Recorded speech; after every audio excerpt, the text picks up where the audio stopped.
होगी हूँ। चलो बेटे सामने देखो, रे ऑप्टिक्स से पहले असं इंडेक्स पढ़ लें, अज इंट्रोडक्शन कर लें की आना है, किन्ने किन्ने मार्क्स का टॉपिक आएगा, कि MCQ बन सकते, कि लॉन्ग क्वेश्चन आते हैं, ठीक है, तो कि असर्शन रीजन पॉसिबल ही बनते। सब तो पहला टॉपिक होएगा रे ऑप्टिक्स। देखो ऑप्टिक्स दो पार्ट्स डिवाइडेड है, रे एंड वेव। रे ऑप्टिक्स के विच असी पढ़ांगे मैक्रोस्कोपिक बिहेवियर ऑफ लाइट, ठीक है, जो आप आंखों से देख सकते हो। लाइट रिफ्लैक्ट करके आ रही है, लाइट दी बेंडिंग हो रही है, reflection refraction, basically they are the devised easily with the help of ray optics. Wave optics के विच असी माइक्रोस्कोपिक नेचर ऑफ लाइट हैं जिस वेव नेचर पढ़ते हैं, ठीक है, जिवें दो वेव्स एक जगह पर पहुँचेंगे, मिक्स होकर इंटरफेयर होकर सुपर पोजिशन होकर नवी वेव बन जाएगी। बट क्या दो बॉल्स हिट करनगियां नवी बॉल बनती है? नहीं, दैट इज़ पार्टिकल नेचर। तो वे light has both nature, wave as well as particle. Ray optics असीं पार्टिकल नेचर ज़्यादा प्रेफरेंस देवांगे, उहदे नाल एक्सप्लेनेशन करांगे सारी। सब तो पहला टॉपिक साडा रिफ्लैक्शन ऑफ लाइट होएगा।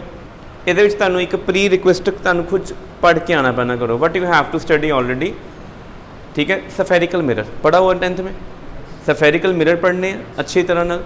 सफेरिकल मिरर दे image formations I think 6 cases है सी कनकेव मिरर दे, तो 2 केसिस है कन्वैक्स दे। किसी ने ना कराने हैं ना पूछने जे, ठीक है, बट वो क्वेश्चन आएंगे न्यूमेरिकल, ठीक है। क्लास 10 तक single mirror single lens numerical आता थी।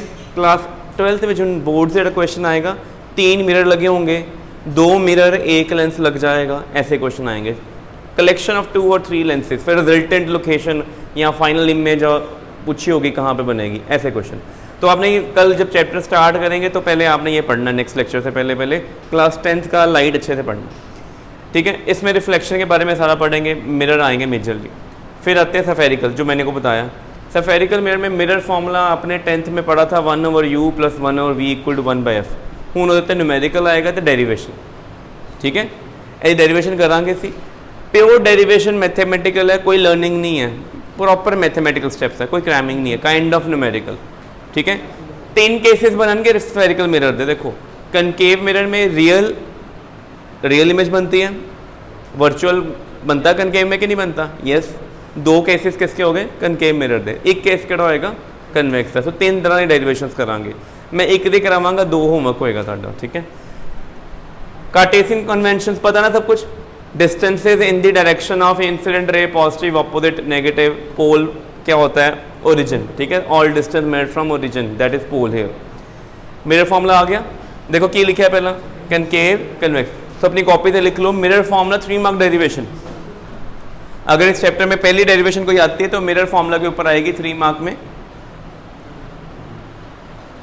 तो दोनों लिखे हुए हैं नोट्स में। कनकेव की एक डेरिवेशन गिवन होगी रियल इमेज के लिए, but concave also form virtual image, तो हमें वो भी लिखनी पड़नी है। तो पेपर में कोई भी आ सकती है, सिंपल ये नहीं आएगा पेपर में डेराइव मिरर फॉर्मूला, ये लिखा होगा a concave mirror form real image, derive mirror formula for that real image, concave mirror form virtual image, derive mirror formula for that virtual image. 3 set है, 3 question बन सकते हैं उससे, अलग अलग क्वेश्चन इन ईच सेट, ठीक है।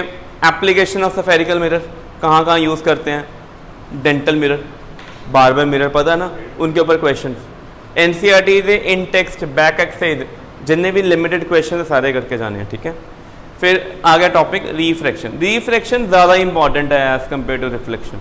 Refraction lengthy भी है। रे ऑप्टिक्स का 30 to 35% पार्ट रिफ्लेक्शन है, बाकी सारा पार्ट किसके ऊपर बेस्ड है? रिफ्रैक्शन। तो पहले तो refraction through rectangular glass slab पढ़ेंगे। क्लास 10th में आपने पढ़ा था ग्लास स्लैब में लाइट जाती हैं, इंसिडेंट, फिर रिफ्रैक्टेड, फिर एमर्जेंट। इंसिडेंट रे और एमर्जेंट रे हमेशा क्या होती थी? पैरेलल। अब क्वेश्चन आएगा why they are parallel, prove that. 2 mark लिख लो। 2 मार्क क्वेश्चन आएगा why incident and emergent ray is parallel, ठीक है। छोटी सी डेरिवेशन मान लो या कंसेप्चुअल क्वेश्चन कर लो, पेपर में आना, ठीक है। बड़ा सिंपल सा क्वेश्चन होता है कि एमर्जेंट रे और incident ray rectangular glass slab में पैरेलल क्यों होती हैं। फिर क्वेश्चन आता है पैरेलल तो आ गया, किसी ग्लास स्लैब में गैप ज़्यादा, उनमें किसी में गैप क्या है? कम है। ये गैप को बोलते हैं लेटरल डिस्प्लेसमेंट। क्या बोलते हैं? लेटरल शिफ्ट बोल देना या डिस्प्लेसमेंट कह देना। ए जो शिफ्ट है कि उत्ते डिपेंड करता है, it depend upon the thickness, it depend upon angle of incidence, it depend upon the refractive index of the material. अपनी कॉपी में एक लिखो, लाइन डालना, लिख लो ना, very important question, relative and absolute refractive index.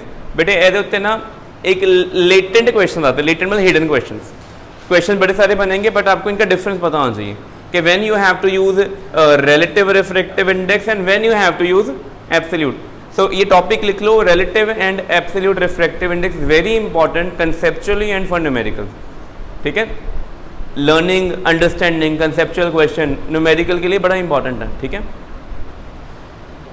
Refraction through rectangle glass slab के बारे में पता चल गया। एक तो प्रूफ करना आएगा, एक आएगा वो गैप डिपेंड किस पे करता है, शिफ्ट। अगर आप शिफ्ट बढ़ाना चाहते हो, what you have to increase the thickness of the slab और डिक्रीज इट।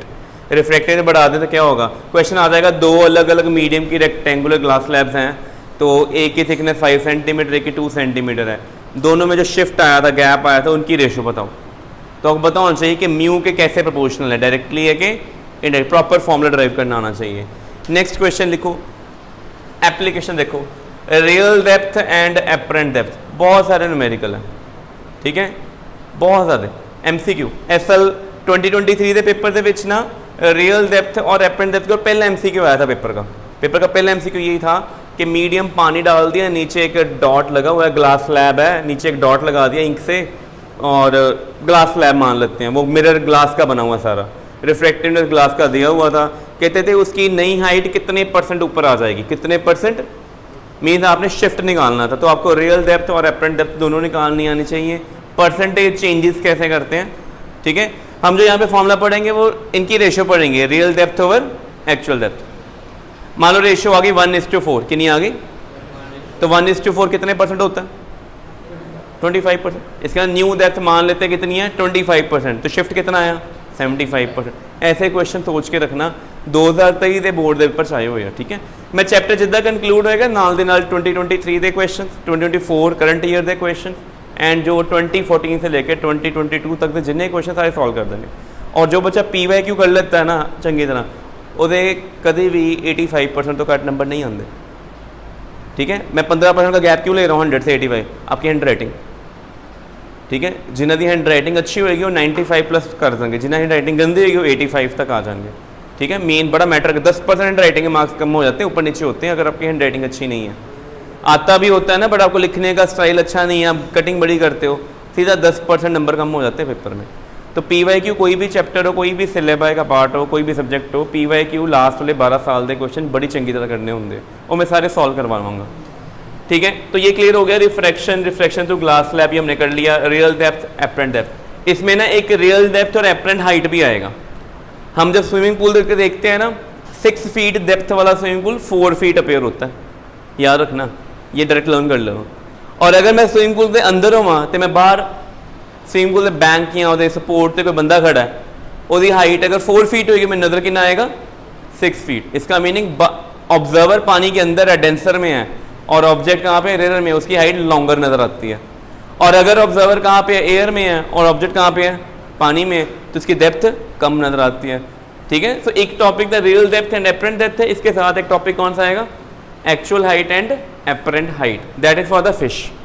ठीक है, लिख लो कॉपी पे, ये 2 टॉपिक है। फिश देखेगी ना, फिश को पानी से बाहर क्या नजर आ रहा है, जितनी दुनिया नजर आ रही है एक्चुअल दुनिया उससे छोटी होगी, ये कहने का मीनिंग है। ठीक है, फिर बड़ा important topic total internal reflection. बड़े साल पहला क्लास 10 के सिलेबस होंदा सी। ठीक है, जो तुसी 10th की थी वो सिलेबस नहीं सी, total internal reflection not part of the syllabus, अब आएगा, बड़ा इंपॉर्टेंट टॉपिक है, अपनी कॉपी पे लिख लो। Application of TIR and conditions of TIR लिखो, एप्लीकेशन एंड कंडीशन दोनों लिख लो, application and conditions for TIR, उसके यूजेस क्या हैं और उसके होने के कंडीशंस क्या हैं, इसके ऊपर लिखो क्वेश्चन कौन से आते हैं। असर्शन रीजन, सबसे पहले तो असर्शन रीजन आएगा, statement true, incorrect and correct, assertion reason, statement, correct, incorrect, ये क्वेश्चन आएंगे इसके ऊपर। एंड न्यूमेरिकल, जनरली न्यूमेरिकल कौन सा आता है, लिखो, मोर देन 70% पेपर में ये न्यूमेरिकल रिपीट होता है कि bulb is glowing inside a water tank. तो बल्ब की लाइट ऊपर जब बाहर निकलती है ना पानी से, वो एक रिंग में से निकलती है, उस रिंग के बियॉन्ड कोई लाइट नहीं होगी, उस होराइजन में से ये लाइट निकलेगी। उस रिंग का डायमीटर कितना होगा, उस रिंग का एरिया कितना होगा, बल्ब दावल क्वेश्चन। ठीक है, और दूसरा क्वेश्चन आता है, लिखो bulb in water tank, and second कौन सा होगा, optical fibre, bulb in water tank, and second कौन सा है, ऑप्टिकल फाइबर। ऑप्टिकल फाइबर बड़ा इंपॉर्टेंट है, हाई स्पीड इंटरनेट। ठीक है, ਤੁਸੀਂ ਦੇਖੋਗੇ ਤੁਸੀਂ ਘਰ ਵਾਈਫਾਈ ਲਗਵਾਉਂਦੇ ਹੋ ਨਾ, ਨੋਰਮਲ ਫ੍ਰੀ ਹੁੰਦਾ, ਉਹ ਕਹਿੰਦੇ ਤੁਸੀਂ 3 ਮੰਥ ਦੀ ਪੇਮੈਂਟ ਦੇ ਦਿਓ, ਤੁਹਾਡੀ ਇੰਸਟਾਲੇਸ਼ਨ ਫ੍ਰੀ ਕਰ ਦਾਂਗੇ। ਉਹ ਜਿਹੜੀ ਫ੍ਰੀ ਦੀ ਇੰਸਟਾਲੇਸ਼ਨ ਕਰਕੇ ਜਾਂਦੇ, ਜਿਹਦੇ ਤਾਰ ਪਾਉਂਦੇ ਨਾ, ਉਹ ਆਪਟੀਕਲ ਫਾਈਬਰ ਨਹੀਂ ਪਾਉਂਦੇ। Optical fibre the around 700 to 1000 ਸਾਨੂੰ ਐਕਸਟਰਾ ਖਰਚਣਾ ਪੈਂਦਾ। ਉਹ ਸਾਨੂੰ ਦੱਸਦੇ ਨਹੀਂ ਇਸ ਚੀਜ਼ ਬਾਰੇ ਕਿ ਉਹਨਾਂ ਦਾ ਅਸੀਂ ਕਨੈਕਸ਼ਨ ਲਵਾਈਏ ਹੀ ਨਾ। ਮੈਨੂੰ ਕੋਈ ਬੰਦਾ ਆ ਕੇ ਕਹੇ ਕਿ ਮੈਂ ਤੁਹਾਡੇ ਕੋਲ 1000 ਰੁਪਏ ਵੱਧ ਲਵਾਂਗਾ, ਤੁਹਾਡਾ ਮੈਂ ਵਾਈਫਾਈ ਦਾ ਕਨੈਕਸ਼ਨ ਵੀ ਲਾ ਕੇ ਜਾਵਾਂਗਾ ਅਤੇ 3 ਮੰਥ ਦਾ ਤੁਹਾਡੇ ਕੋਲ ਐਡਵਾਂਸ ਵੀ ਲੈ ਕੇ ਜਾਵਾਂਗਾ, ਅਤੇ ਦੂਸਰੀ ਕੰਪਨੀ ਮੈਨੂੰ ਕਹਿ ਰਹੀ ਕਿ ਤੁਸੀਂ 3 ਮੰਥ ਦਾ ਐਡਵਾਂਸ ਦਿਓ, ਨੋ ਕਨੈਕਸ਼ਨ ਚਾਰਜਿਸ, ਅਤੇ ਮੈਂ ਕਿਹਨੂੰ ਪ੍ਰੈਫਰ ਕਰਾਂਗਾ? ਕਿਉਂਕਿ ਮੈਨੂੰ ਇੱਕ ਨੋਰਮਲ ਲੇਮੈਨ ਨੂੰ ਪਤਾ ਨਹੀਂ ਹੈ ਕਿ ਆਪਟੀਕਲ ਫਾਈਬਰ ਦੇ ਥਰੂ ਇੰਟਰਨੈਟ ਆਏਗਾ ਅਤੇ ਨੋਰਮਲ ਵਾਇਰ ਦੇ ਥਰੂ ਇੰਟਰਨੈਟ ਆਏਗਾ, ਸਪੀਡ ਕਿੱਥੇ ਜ਼ਿਆਦਾ ਹੋਏਗੀ। ਜਿਹੜੇ ਵਰਕ ਫਰੋਮ ਹੋਮ ਕਰਦੇ ਆ ਨਾ, ਜਿਨ੍ਹਾਂ ਨੂੰ ਹਾਈ ਸਪੀਡ ਕਨੈਕਟੀਵਿਟੀ ਚਾਹੀਦੀ ਹੁੰਦੀ ਹੈ, ਸਾਰੇ ਆਪਟੀਕਲ ਫਾਈਬਰ ਯੂਜ਼ ਕਰਦੇ ਆ। ਸੋ ਸੈਕਿੰਡ ਕੁਐਸਚਨ ਹੈ ਆਪਟੀਕਲ ਫਾਈਬਰ प्रिंसिपल लिखो, optical fibre principle working and numerical, principle working and numerical, और इसके ऊपर लिखो केस स्टडी। बड़ा मेजर चांस है कि इस साल की केस स्टडी ऑप्टिकल फाइबर के ऊपर आ जाए, ठीक है। हिमांशु ये ड्राइंग घर जाके भी कर सकते हो आप, लिख लो, ठीक है। ऑप्टिकल फाइबर प्रिंसिपल वर्किंग, ठीक है, न्यूमेरिकल, केस स्टडी, ठीक है।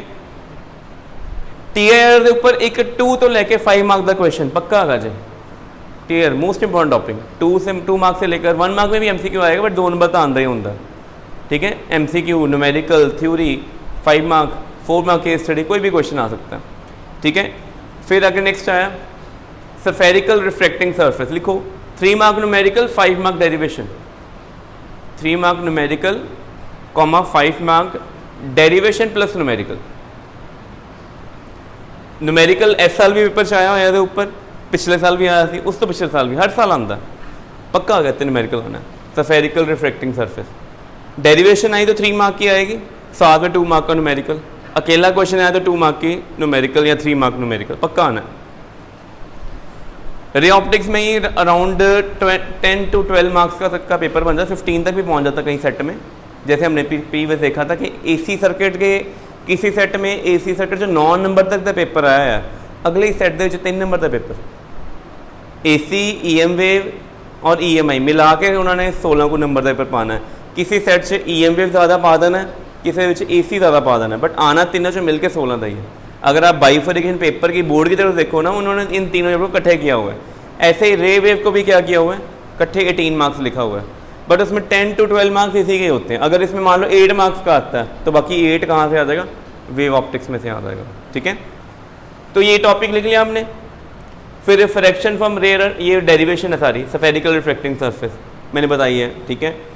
तो ये भी डेरिवेशन होगी, खत्म। फिर कौन सा पार्ट आया, लेंस में लिखो पहले डेरिवेशन क्या आएगी, लेंस मेकर फॉर्मूला, ठीक है। डेरिवेशन किसके ऊपर आनी, 3 नंबर की, लेंस मेकर फॉर्मूला। और एक इस साल 2024 की case study I already lens के ऊपर, लिखो। पता कैसे आता है क्वेश्चन, कहते जी लेंस है, इसको वर्टिकली कट करके 2 पीस में कर दे, what happens to it focal length, what happens to its power. फिर लेंस ऐसे है, मिडल से कट कर दो, ऊपर और नीचे वाले 2 पार्ट अलग अलग कर दो ऐसे। अब बताओ इनकी फोकल लेंथ और पावर को क्या होगा, लिखो। जनरल क्वेश्चन है, लेंस फोकल लेंथ, लिखो lens focal length comma combination of lens, lens focal length comma combination of lens. और क्वेश्चन कौन सा बनेगा मेरे पास, स्प्लिटिंग अ लेंस, लिखो splitting of a lens vertically and horizontally, splitting of lens vertically and horizontally, what happens to, splitting of lens vertically and horizontally, what happens to focal length and power, what happens to focal length and power। लिखो 4 mark case study 2024 लिख लो, 4 mark case study 2024। बड़े basic understanding based question थी, बहुत simple. अगर topic पढ़ा हो, वो कहा था उन्होंने 2 लेंस ऐसे हैं, इनको जोड़ दिया, नई फोकल लेंथ क्या होगी, नई पावर क्या होगी। 2 क्वेश्चन ये ऐसे तोड़ दिया, हाफ ऑफ कर दिया, नई फोकल नई पावर क्या होगी। 4 नंबर फ्री के थे, ठीक है। तो याद रखना लेंस के ऊपर, लेंस मेकर फॉर्मूला। अच्छा, lens maker formula 3 number derivation लिख दी। एक लेंस मेकर फॉर्मूला का क्वेश्चन लिखो, what happens to focal length, what happens to focal length when lens placed in water, when convex lens placed in water लिख देना। एक convex lens को पानी से डिप कर देंगे, की होएगा, लर्न कर लो, फोकल लेंथ हो जाएगी 4 टाइम्स।